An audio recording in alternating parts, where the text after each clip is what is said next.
told you this would happen if we allowed women into our hobby. Before we get serious, I believe we need to do a little capitalism. And this company I've used a few times already to activate Windows, and I actually bought Office recently for, I don't even want to talk about why I needed it, but I had to buy it, so I grabbed it on Hookies. So roll that advertisement. Listen, I know a lot of you are running around out there with the stock wallpaper. I know you don't have the dark theme activated. I know you don't have your customization options in check because you have not activated your copy of Windows. You've got that stupid logo on the bottom. You shouldn't be living like this. No one should live like this. This is Hookies.com, where you can get a really good deal on a bunch of software, but namely Windows and Office. Where Windows Home or Pro. You can also get a combination of Windows 10 Pro plus Office 2019, or you can just get Office 2019 all by itself. So I'm going to grab Windows 10 Pro, and then we're going to activate it by clicking on Buy Now. The coupon code is TS25. See that 1875? TS25, apply. There we go, 1406. Once you've made your purchase, it'll redirect you to this page. If you lose this page, you can just go up here on the top, click on this, and then click on User Center. If it's taken a minute, you can just press the F5 button to refresh the page, and hey, there it is, View Keys and Codes. Then click on Get the Key. Here in the middle of the page, that is your key. Copy that, press Start, type Activate, and click on Activation Settings. From here, click on Change Product Key, paste it in there, click on Next, and you will be activated. Again, thanks to Hookies.com for sponsoring this video, and that coupon code is TS25. Grab some stuff while you're over there, Windows, Office, and get it activated. I want to talk about the woke guide, or the woke list on TTRPG guide. This is what we're talking about today. This is a very strange topic for me, and it's going to alienate a good bit of the audience, I believe, but I've decided I'm okay with alienating those people. The reason I'm talking about this is because I'm seeing this a lot, and I'm frankly tired of it. When I stream on Twitch, Midnight Dojo, 2 out of my last maybe 5 streams, and then before that I've had it several times, people will come in and they will just out of the blue start complaining about how they want to play modern games, but they just can't get into them because they're so woke and stuff, and it's like, shut up, I don't want to hear it anymore, so I'm just going to send them this video, and I'm going to try not to be too abrasive because I know that shuts a lot of people down, but I want to try to explain where some of this stuff comes from and see if we can expand your viewpoints, especially if you're someone who is sick of woke culture. You're angry about the fact that companies are catering to what you think is the gay agenda or the trans agenda or the black agenda or the green agenda, anything like that. If you think that they're catering to something like that, hopefully this video will allow you to see things from a slightly different perspective. And I will say right now that I do agree with you that some of the writing and some of this woke stuff feels forced and heavy-handed. But I'm going to tell you why I think that that's an overreaction. And I also want you to know right now that you are not under attack. If you're a nerdy white person who typically has been the center of attention throughout all of nerd culture and sci-fi culture and everything like that, if you're someone who fits into that category, you are not under attack because others are included. And if we look at the TTRPG guide here, this guide to woke culture, you'll see down here they have a green list of companies that are either apolitical or are actively anti-SJW. Yes. And then we have a red list down here of companies like Zweihander is a freaking dumpster fire because I think they allow people who are any gender to play their games, and they say it's cool. I don't know what else they did. But like all these companies down here. So it's interesting here because these companies are woke. And which typically means that they're inclusive, sometimes to the point of like cringe, but they are inclusive from a corporate level down. And a lot of it's, they do it just to virtue signal on their Twitter pages and stuff like that. But they are inclusive. But right here, these people probably despise you if you don't fall in line. So they're here, then down here you'll see that they say that they hate you and stuff like that. These companies hate you. They despise you. They don't know that you exist. They don't care about whatever you're doing in the privacy of your own home. They don't have time and energy. I don't have time and energy. They don't despise you. They don't know that you exist. You can do whatever the hell you want. And just because they don't pander directly to you, they still do. I mean, there's still representation for you in all of their games because you're probably still the biggest customer. But just because they don't pander directly to you does not mean that they hate you. It just means that they have broadened their perspective. They have broadened their fan base. More people have entered the hobby from different cultures, different ways of life. And they have been cool with that. Because, I mean, if you really look at it, it's like, oh, customers? Cool, yes, please. And, you know, a lot of people at the top, I just always think that they're capitalists and they don't give a fuck about anything other than money. So, of course, they're going to make an edict in the entire company that's like, no, pander to everyone. Do we have any representation for gay people in our game, gay characters? Can we get some of those, please? You know, like Marvel's doing it, you know. They got openly gay, they got transgender characters now. Oh my God, Marvel, they're woke. It's like they represent what is out there, and then the audience grows. Now, the benefit for someone like me is that I get to experience new perspectives. I have read a lot of sci-fi, I've read a lot of fantasy books and stuff like that, and I've played a lot of fantasy games and a lot of sci-fi games and a lot of adventure games, and the perspective that I have through like 98% of them is of a broad-shouldered white dude. It's just like, hey, guess what? Who the lead in this character is a broad-shouldered white dude. Oh, it's a dark mystery novel. Oh, it's a brooding, broad-shouldered white dude. Oh, it's a novel about a wizard. Okay, it's a scrawny, but yet doesn't know his own power white dude. You know, it's always that. And we've got that perspective. I've got it. I've so got it. So it's really interesting to me when I read a book about a starship captain and it happens to be something other than a white guy, because now I get a different perspective. You know, I get a different experience that's now injected into my hobby, into my something I am a fan of, and I get to experience it. But what I see with people who are on this forum and make the list and stuff, and people who come into my chat and they're upset about woke culture and stuff, is they typically disguise it by saying, like, whenever I like go, because usually I think they're used to a lot of people being like, yeah, I'm sick of that, man, that sucks. But whenever I push back and I'm like, okay, so you say it's a heavy-handed writing. Okay, that's fine. But what about just like the fact that it's nice that they are included and it's nice that you get to experience something other than this? And they're like, well, I'm not saying that I'm against gay people. I'm just saying that they better justify it and it better be well written, or else it's, you know, it comes off as ham-fisted and, you know, it comes off as some kind of forced, you know, it's forced on you. And I don't want to feel like it's forced on me. Well, first off, these people exist.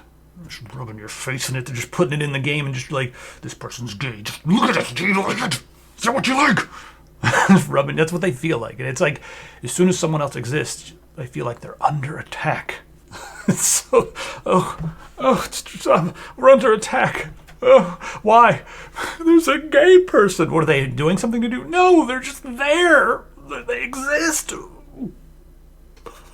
You're so used to being the center of attention that when someone else exists, you think that you're under attack. It's ridiculous.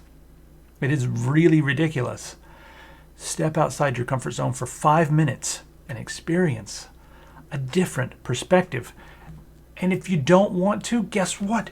You can get together in a basement with a whole bunch of your racist, bigoted friends, and you can play any of the games on this red list. You can even play Zweihander, the Grim and Perilous. I wish they didn't take that name from me. You can even play that. And guess what you can do? In your game, in your basement, far, far away from me, you can say, everyone in this game is white and has a big ding-a-ling penis. You can say that, that's fine. There's no girls allowed. No transgenders. No. I'm making fun of you right now. You can do that if you want to. No one is going to come to your house and stop you. Nobody even has to know what you're doing. I think you're having fun the wrong way. I think you're an idiot. I'm not going to come to your house and tell you how to play your game. I'm not going to do it. You can play any of the games on the alarm red list, however you like. The rules in the beginning of most of these books say these rules are a guideline. These rules are options. And the fact that they go onto social media and cater to others and pander to other groups other than just white people does not make them hate you. God damn it. Back to the argument. of games having bad, heavy-handed writing. Okay, I hear that, and I've seen it in games, and I've even felt a little cringe here and there. I'm totally with you. I think a lot of people have this obsession with everything being justified and making sense to them. And I used to be like this with some things. I had some friends who were from different cultures, and I always felt like I wasn't being bigoted or anything because I was so curious and I wanted to know, like, why is it this way, and what makes you like this, and why are you doing these things? And a lot of that was just me not being able to understand it myself because I didn't like it. And, or it's not my thing. It's not even that I didn't like it, it's just it wasn't my thing, like certain type of music or something. Like, why do you like this beat? Or why do you like this thing? Or why do you like it when people use a whistle, like a referee whistle in music? Like, I just don't understand it. Why do you like it? And can you explain it to me? And I would just overforce people to explain what it was that they liked about it. And I imagine it must have been almost a laborious task for some people. And I should apologize if I knew them anymore. I've moved out of different areas and all that stuff. But, some stuff changed in the way I look at these things. Because not everyone is not going to understand everything. And you don't have to like everything either. You know what I mean? Like, I was if I didn't like something, it was just like it was not as valid. And this is like when I was younger, like high school or older. But, some of that stuff carries over. Some of those feelings carry over. But the fact is that other people do exist, and you don't have to understand it. It's not something you ever will possibly understand. Maybe you will, but I find that it's actually way easier to understand some of these things when you leave them alone and realize that other people are different, and that doesn't make them invalid if they're not exactly like you. That's just a thing. Just leave it alone. Like, let people do their thing. It's amazing how much of a weight it is off your back. It's like, okay, yeah, that person is that way and that's what they like. And then that's the end of it. There's no, you need to explain this to me. I need 40 pages of backstory. And I see this a lot with people who want to have backstories for characters who are outside of their realm of understanding. Even if they think, I'm not being bigoted or I'm not being angry about this gay character and that who follows me around and just reminds me that they're gay by dropping hints here and there and stuff, or maybe even directly saying like, wow, that is a cute person who I would like to be with because they are the same gender as me, and remember, I'm gay. Even if that's in there, a lot of times you want to understand it, so you demand, okay, for this gay character, I need 40 pages of backstory telling me how that gay character became the captain of a starship. Okay, a woman who is the head engineer of a starship. Ooh, okay, listen. Where I come from, women don't hold wrenches. So I need to understand. I'm not saying I'm angry. I'm not saying that I'm against women holding wrenches. I just need 17 chapters or a whole entire novella explaining to me how that woman went from being born to growing up. Did her mother die in childbirth? That's a great trope. Yeah, we should use that. That's not overused. And then maybe her dad was beat up by a gang of mechanics, and then those mechanics took her in and raised her as a dude who knows how to work on stuff, because only dudes are allowed to work on stuff. But now she's older and she's really good, and she's good at these things. That's what you need. But you don't. You don't actually need that. Because guess what? Whenever that happens and okay, a nerdy white guy is in charge of engineering, or a broad-shouldered white dude walks out and he's the captain. He's like, yes, I'm the captain. Fire photon for torpedoes. Mr. Wolf. He became Patrick Stewart. No, tougher than Patrick Stewart. That's what we're used to. And it seems to me that nobody wants that to be explained. It's just accepted. Even if they're poorly written. And you want some examples of stuff that's poorly written that nobody complains about? Let's visit just a few games from the past. Gabriel Knight. I'm going to click on Run, and we'll just see what this is like. The start of Gabriel Knight, day one, right?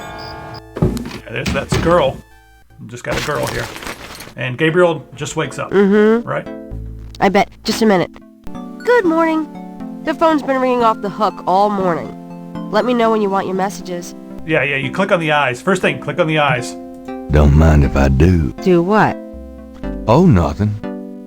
All right, let's switch to the dialogue thing here. Ask her some questions. This is the first scene of the game. Got a minute, Grace? Talk about Tell me yourself. about yourself, Grace. Yeah, right, Knight. I mean it. What do you want to know? How come we haven't gone out yet? I'm still waiting around for that lobotomy. As soon as I get it, I'll let you know. So he hired her to work like as an intern. Here we go. How old are you? Old enough to know about men like you. Now let's click on touch, see what happens. No, not that. Like her. I haven't tried. I'd call this a mild case, but that's still just... So Gabriel Knight is kind of a mild, what I would consider to be like a mild case. Just slightly skeevy, just sexist. But I feel like a lot of the stuff that people tell me is woke is less in your face than something like this. Beavis and Butthead are not role models. Not even... All right, so Beavis and Butthead, I think it's aged pretty well. Kinda. Now we got all of our phobias in line here. Ready? Go for it, Beavis. There's like 50 naked schlongs in there. No way! I'm not going in there if there's 50 naked schlongs in there. How about 25? No way! You're saying it's 25, but it's more like 50. Whatever, dumbass. You're the schlong counter. Shut up, bunghole! Great writing, huh? I mean, women's room. Peekaboo! You pervert! Get out! That was cool. Where's my controller? Start? I should have started a new game. All right, we get to the first scene. First scene of the game of Snatcher. This is the Sega CD version, so this one's heavily censored. PC 98 original had more nudity and blood and gore and stuff like that. Junker headquarters. Investigate the operator right there. She's cute, huh? It's no use, she's protected by a shield. Look at the operator. She's a beautiful oriental woman. Actress, what's her name? We can just keep looking at her.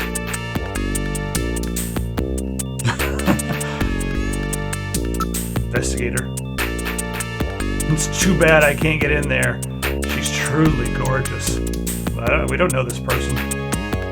I'm Gillian Seed. I've been assigned to Junker headquarters effective today. Oh, you're Mr. Seed. Please forgive me.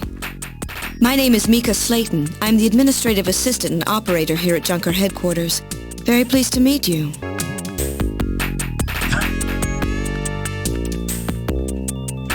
Investigator, huh?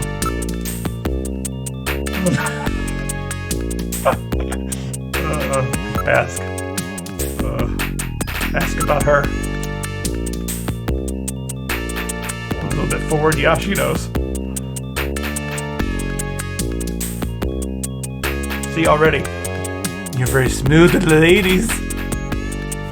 Just in the first scenes of those few games, that stuff was as, I guess, egregious as a lot of the stuff that people complain about today as being too woke.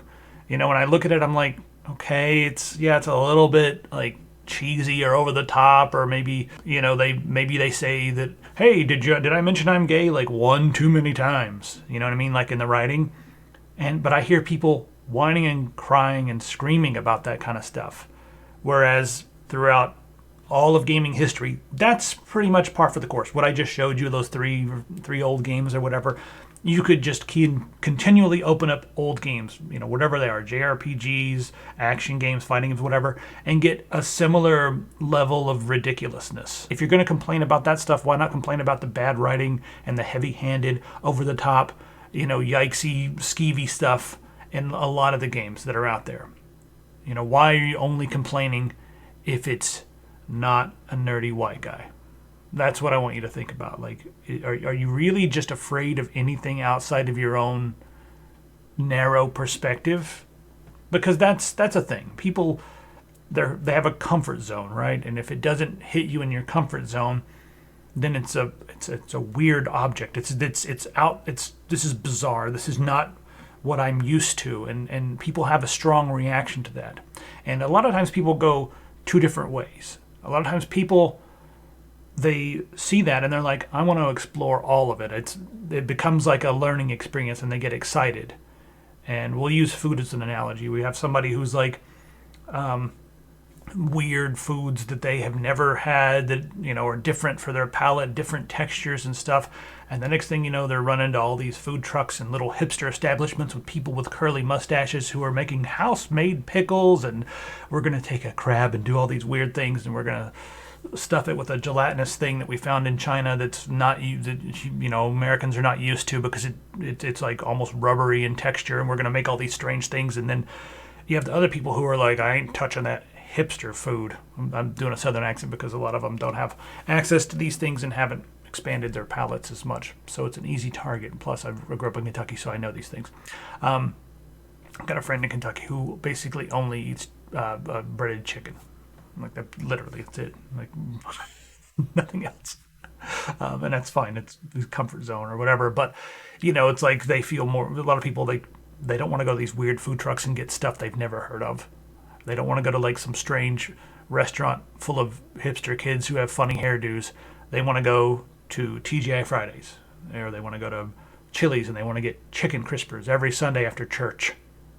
That's what they want to do. Dip it in your honey mustard. Delicious. That's it. We know it's good. We know that is what we like. We don't need to try anything else. We know that's what we like. And I feel like that same mentality moves over into the cultures that we like too. We have what we like, and whenever someone else is doing it, and whenever it gets really big and starts to feel like it's taking over the culture, then it starts to become an emergency. But I want you to know that there's something out there for everyone, and there's enough out there for everyone as well. Like if you look at the list here, let's say you decide you're just going to stay hateful, right? And you've decided you don't want to work with any companies that are okay with anything other than white guys, nerdy white guys, or just what they've always pandered to. If they Jesus, Jeff D's awesome. God, you guys are awesome. Yes, Jeff D is one of my favorites. In fact, I've hired Jeff D to work on a project, secret project. Anyway, yeah. But yeah, so if you've decided that, you don't want to work with any of these companies, that it's your prerogative. You're allowed to decide what media you consume. That's fine. And you just want to work with these Troll Lore Games, Castles, and Crusades. I thought don't their main people use pronouns in their bios? You might want to put them on the yellow list. But I think one of them said that they don't want trans people in sports or something. I don't know. I don't know. I don't know all the list. If you just want to stick to your list, that's a lot of games. You have a lot of games to play. Do you need every single game to just be about straight white men? Do you need that? Is that what you need? Every single one. That's the side that's being pushy, because you want everything to cater directly to you. And that is so small-minded. I mean, you do understand that a lot of the feelings of being hated, that's really like a projection. Okay, let's give you an analogy. So there's some dude who lives in the middle of nowhere, and there's a furry convention that's going to be going on. So he decides to get like some tear gas or some smoke grenades. I forgot what he did, and like put it all together and went and like threw it into the convention area, the hotel where all the furries were meeting up. Now, the people who are furries, whether you like furries or not, that's not even part of this discussion. They don't know that this guy exists. How can they even hate this person? They don't hate him, but he hates them so much that he attacks them. And I feel like that's where a lot of these feelings come from. It's like you sit there and you're like, I don't like the fact that transgender people are playing my game. I don't like the fact that there are gay people in my game. They are pushing their agenda, and you get angry and angry and angry, and you decide to start boycotting the companies who start catering to these things when they don't really know you exist. They cannot hate you because they don't care. The only thing they care about, and the big part of where cancel culture comes from, is a blowback from the hate that people get every day just trying to exist. It goes too far. There's like an overcorrection where people become a little bit too sensitive, and then stuff that is just borderline or stuff that's not even really that big of a deal gets canceled. But still, a lot of that comes from the push that people get just when they're trying to exist. Like, okay, I'm gay, I'm trying to do my thing. Every time I sit down at the table, somebody else at the table questions my existence. Why am I there? Why am I playing Dungeons & Dragons? Why am I playing a tabletop RPG? Why am I playing a video game? This is not supposed to be their community. It's supposed to be my white community. You know what I mean? There's like, and then you get angry, and it's like these people just want to exist. Look at it that way and think, are you projecting? Like, what is the seed that's causing you to hate other things? Would it be healthier for you to either just agree that you don't understand something and walk away from it? Would it be healthier for that? Would it be healthier for you to just leave things alone? I know that some people can't get to the point of where they can accept others. I know that's asking a lot. I wish we could all just accept everybody else, but maybe you just ignore it and mind your own business. And that would be a far less toxic existence. The reason people call certain groups hate groups is because that's why they exist. They don't have culture. You know, there is no race that is a hate group. There is no culture that is a hate group. You know, if you go to like a Scottish or Celtic music meetup, that's a group that meets based around a culture of Celtic music. And if you sit around and like hate everybody else, that's not a culture. You know, you're a group and your existence is hating other things. So that's where hate groups come from. And if that's what you find yourself doing online a lot, is being like, okay, we hate this group.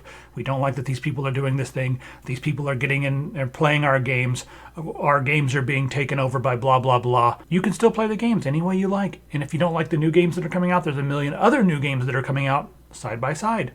There's an old school Renaissance, and a lot of those have no woke agenda, as you call it. So I don't know. I'm struggling here. I'm struggling here to tell you just to like chill out, mind your own business, because it'll be healthier for you. Like seriously, it'll be far less toxic. And if you're online and that's all everybody's doing is just hating on all these other groups, you might be in a hate group. Not begging you, but I'm asking you nicely, please try to expand your horizons, try some new things. Maybe you like it, maybe you don't. But don't try to tell other people that they are invalid just for existing. And don't try to tell other people that they shouldn't be allowed in your hobby. Like, that's not a good look. This whole gatekeeping anybody you feel is weird or an other or something that you're not used to is really a garbage take. It's bigoted. Maybe you don't know that you're being a bigot. Maybe you think that you're just under attack. Maybe you actually think that you are being just completely attacked. And I need you to step back and just look at the entire thing from a different perspective and realize that we're not under attack. Nobody cares. You can do whatever you want. They can do whatever they want. And the sooner you realize that what other people do in the privacy of their home, how they play the game, who's involved in playing the game, has no material effect on you, then the sooner you can start to let go of some of this hatred. Allow other people to enjoy things. Allow other people to be involved in your hobby. I mean, even if you don't, I'm taking over. And I say that they're allowed. How do you like that? I've decreed it from on high because I'm taller than you. I don't know where I'm going with this. The last thing I want to mention is this whole like corporate agenda thing. You know, because I can already hear people typing in the comments, I don't want to give in to the gay agenda, the corporate agenda, the trans agenda, or any of that kind of thing.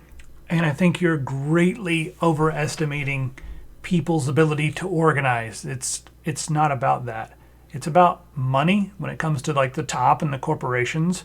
And now that the corporations are seeing that a broader swath of like humanity is enjoying these products, they're going to market to all of them. That's it. There's no nefarious plan. These companies want money. When it comes to the smaller creators, a lot of them sometimes fit into these categories that are being attacked by bigots, and they are a little more vocal online. And it's not that they have an agenda, they just want the right to exist. And the more you fight against people's right to exist, the more that they are going to want to stand up for themselves. That's called blowback. That's the way it works. So, I mean, there really is no overarching secret agenda. It always sounds so nefarious, as if like others existing is some sort of an agenda. Just know that you're going to see different groups marketed to when they start participating in the hobby. Use it as a way for you to experience something outside of your little shell. And Sometimes it will be a little bit heavy-handed, but it is what it is. Marketing is always heavy-handed. I mean, look at all the fellow kids type stuff that you get, because corporations are out of touch and they try to market to certain demographics and it comes off as cheesy or over the top. And, a lot of the people in these groups don't like the marketing either. It's like, it's very cringe. Yes. That doesn't mean that they're out to get you. Like, how does it always have to be about you? It's not. But that's the end of this. If you come into my comments and start complaining about woke culture again, I'm going to send you to this video. And don't forget, we do have some pretty awesome items here. Some t-shirts and stuff. And look, our stuff, it works in anybody's hands. Like this will work in the hands of somebody who hates everybody. It'll work in the hands of somebody who loves everybody. It just works, Hopefully if you buy it, your hands are nice hands, but I don't know. So go ahead and head over to epicpants.com, check out some of that stuff, and I'll see you online.